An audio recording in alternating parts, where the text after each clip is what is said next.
Sergio Aguayo, Denis Dresser y Lorenzo Meyer en Aristegui en Vivo. Gracias por estar aquí, Sergio Aguayo, doctor. Buenos días y bienvenido, Sergio.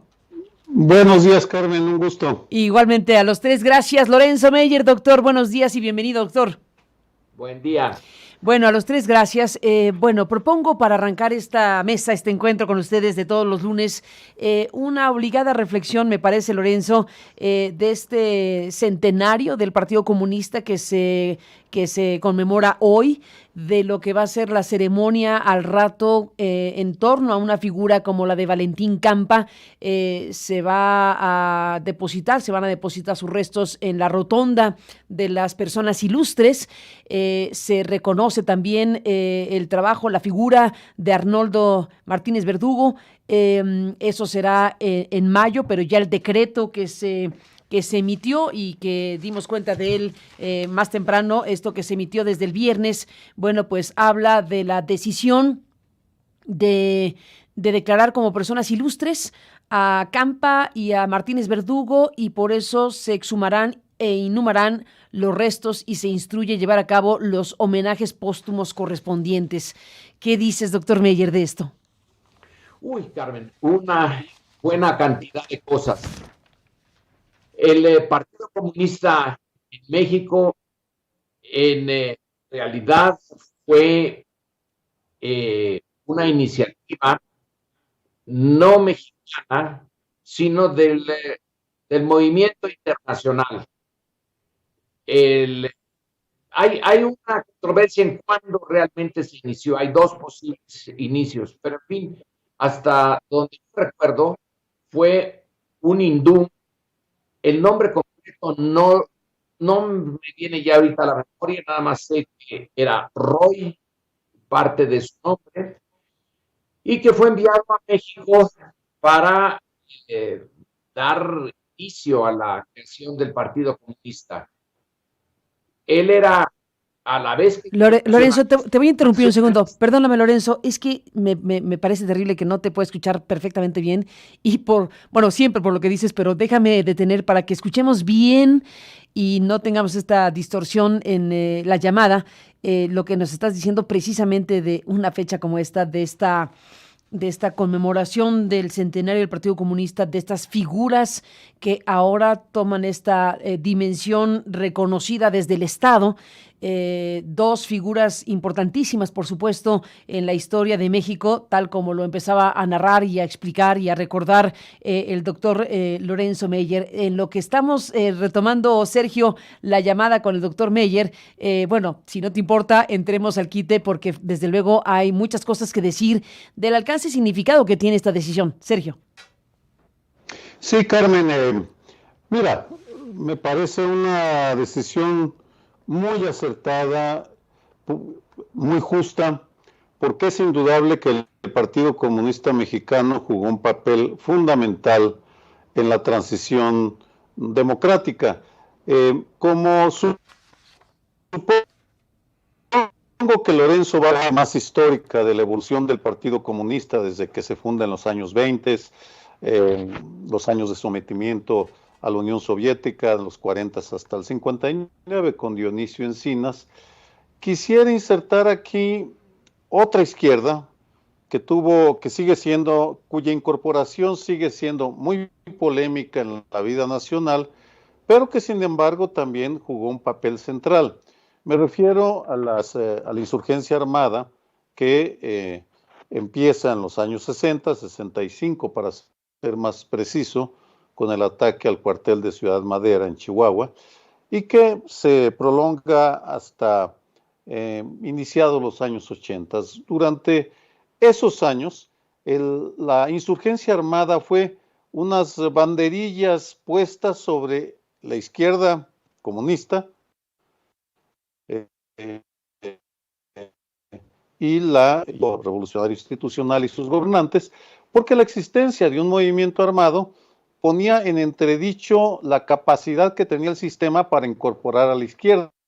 En otras palabras, para los años 60, la izquierda excluida y legalizada en el 48, al Partido Comunista en particular, pues ya no aguantaba, quería participar en la vida pública, incursionaba en la vida armada, y en ese sentido, la decisión que toma el gobierno de la República en 1977 de hacer una reforma electoral pensada para legalizar al Partido Comunista, pues solo puede explicarse con la aparición, con la existencia de una insurgencia armada. En otras palabras, con esos años, con esa violencia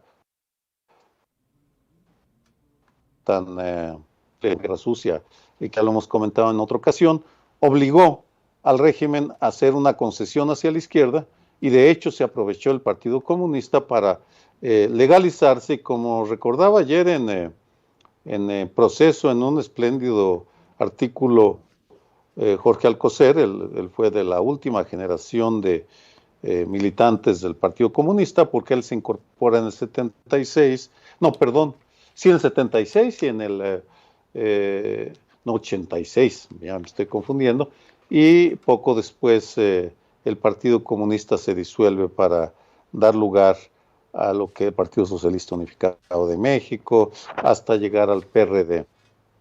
En ese sentido, pues es muy acertado la decisión y muestra la necesidad de ir incorporando con mesura, sin estridencias, figuras tan contradictorias, o fuerzas contradictorias a veces, pero que son parte de nuestra historia. Sin duda, parte de nuestra historia, y ahora en esta nueva circunstancia y dimensión. Lorenzo, se interrumpió, pero ya estamos contigo de nuevo. Y bueno, pues estabas revisando el tema de estos personajes, Valentín Campa, Arnoldo Martínez Verdugo, todo este contexto de cosas. Lorenzo.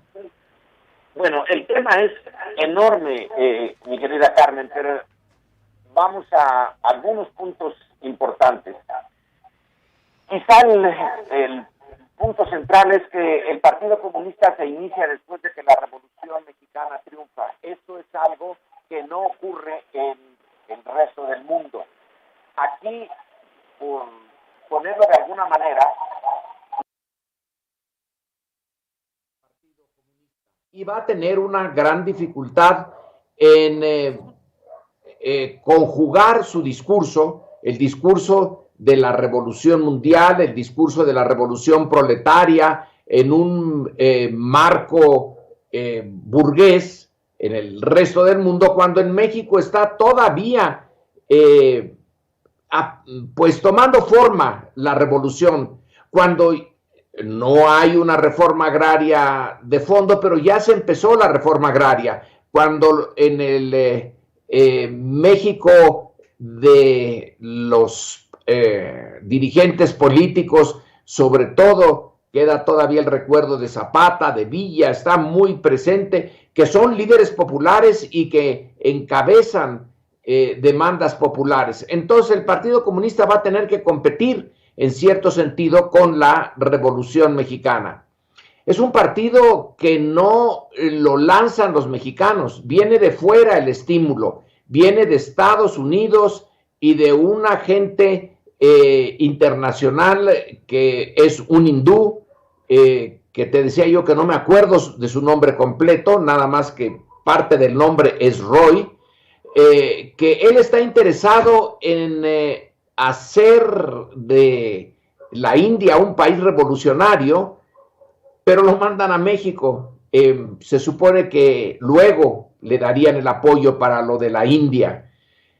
Y la semilla son los agentes que vienen de Estados Unidos, de India, que son luchadores internacionales en este ambiente todavía muy revuelto, pero muy propicio para las demandas sociales, y que recordemos, Carmen, que en el Congreso Constituyente de 1916 hay un diputado que sin más pide que en la Constitución, nueva Constitución mexicana, quede abolida la propiedad privada antes de que la revolución bolchevique tenga lugar. O sea, sí hay muy buenas semillas en México para un pensamiento de izquierda, pero desde luego que hay una actitud contraria mucho más fuerte. El carrancismo no es propicio a esto.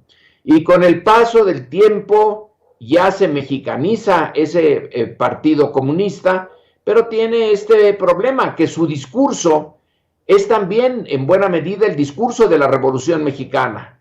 Y se lo están, las banderas se la toman unos y otros, hasta que hay momentos de choque. Por ejemplo, a Cárdenas en el inicio, el Partido Comunista no lo apoya, no solamente no lo apoya, sino que lo declara fascista, cercano al fascismo de los años 30. Luego cambia, pero cambia en cierta medida por decisiones que son tomadas más allá de México. Esto es innegable. Son mexicanos, les preocupa el tema mexicano, pero también son parte de un movimiento internacional. Este va a ser quizá el talón de Aquiles que se explotará mucho a partir de la Guerra Fría. Sergio habla del incidente de Madera, que sí, es el detonador de la lucha armada, ya con una visión de izquierda, de transformar una sociedad burguesa en una sociedad socialista, pero el punto es que a partir de 1947, por ahí, con Miguel Alemán, el ambiente de Guerra Fría lo toma el gobierno mexicano, lo toma la Iglesia Católica Mexicana, lo toma la derecha mexicana, y bueno, va a ser una campaña en donde al comunismo se le califica como traidor a la patria, como exactamente lo contrario. Y ya durante la Revolución Cubana, en los años 60, el gobierno mexicano y hasta cierto punto el norteamericano contrastan una revolución nacionalista como la mexicana, pero realmente revolución, con las guerrillas que están en América Latina y con Cuba, que son instrumentos soviéticos. Nadie puede negar que los soviéticos se metieron en esto, que quizá el comunismo soviético pensaba sobre todo en la madre Rusia, en la Unión Soviética, más que en sus camaradas en el resto del mundo, pero como quiera que sea, con sus grises, sus blancos y sus oscuros, el Partido Comunista fue el centro de una izquierda radical perseguida, que se le puso como un monstruo y que la derecha mexicana, las clases medias mexicanas, vieron como algo que había que combatir a sangre y fuego. No les importaba mucho que fuera a sangre y fuego. Y fue un partido chiquito, un partido que nunca llegó a las masas. En algunos momentos, hasta miembros de ese partido hacían chistes de que cuántos de los miembros que tenían, portaban la credencial del partido, eran de gobernación y cuántos realmente eran genuinamente del Partido Comunista. Estaba infiltradísimo y sin embargo siguió y siguió y siguió y siguió hasta que el propio centro del comunismo, la Unión Soviética, pues hizo una implosión, se vino abajo, se perdió el ímpetu que les quedaba a los partidos comunistas, pero ya estaba otra izquierda en México. Se unió a otras izquierdas y la de ahora, esta que Andrés Manuel ha firmado estos documentos para que se trasladen los restos de estos líderes del Partido Comunista a la rotonda de los mexicanos ilustres, sí son ilustres, aguantaron una barbaridad en represión. A ellos no los mataron, pero ¿a cuántos del Partido Comunista sí? ¿Cuántos tuvieron que pasar por las Islas Marías como revueltas? Es una historia muy complicada, Carmen, pero es una historia muy nuestra, no nada más del comunismo internacional. Y yo creo que es una justicia ya un poco retrasada, pero mejor que no tenerla, el reconocerlos como parte de ese México que no se conforma con lo que le dio la Revolución Mexicana, que había inconformes con la Revolución y sus resultados desde otras posiciones, ni duda, no son los comunistas los únicos, pero sí son parte de ese movimiento que probablemente sea hoy, en el siglo XXI, cuando están en la capacidad de hacer algo, ya no como partido comunista, ya no como instrumentos voluntarios de esas leyes de la historia de las que hablaba Marx y que hacían inevitable la ida hacia la izquierda, la supresión del capitalismo. El capitalismo tiene un montón de problemas ahora, pero muchísimos. Sin embargo, sigue ahí, vivito y coleando.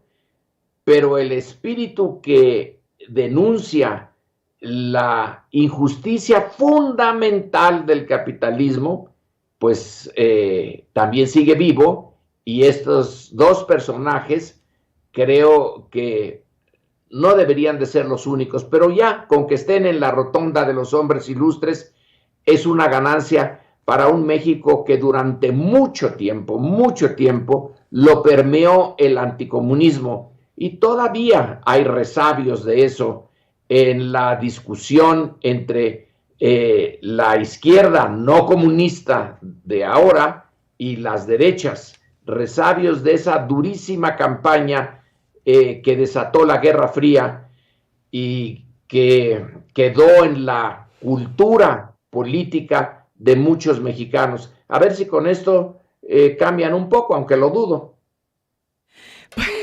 Aunque lo dudas, pero bueno, pues ahí está esto que se realizará en una primera parte con la figura de Valentín Campa y después con Arnoldo Martínez Verdugo, este reconocimiento que se da a partir de, bueno, la votación unánime que dio el Consejo Consultivo de la Rotonda de las Personas Ilustres, y bueno, pues por sus aportaciones destacadas a la sociedad como luchadores políticos y sociales, dice este resolutivo, merecen ser objeto de homenaje y de que sus restos estén en la Rotonda de las Personas Ilustres, Valentín Campa y Arnoldo Martínez Verduzco. Pues ahí está este tema. Al ratito tendrá lugar la ceremonia. Al ratito estaremos informando precisamente de cómo el jefe de Estado, López Obrador, pues hará este reconocimiento, este homenaje y, bueno, la incorporación a esta rotonda de uno de los dos, y después será la ceremonia con el otro. Así que, bueno, estaremos siguiendo de cerca para informarlo. Sergio Lorenzo.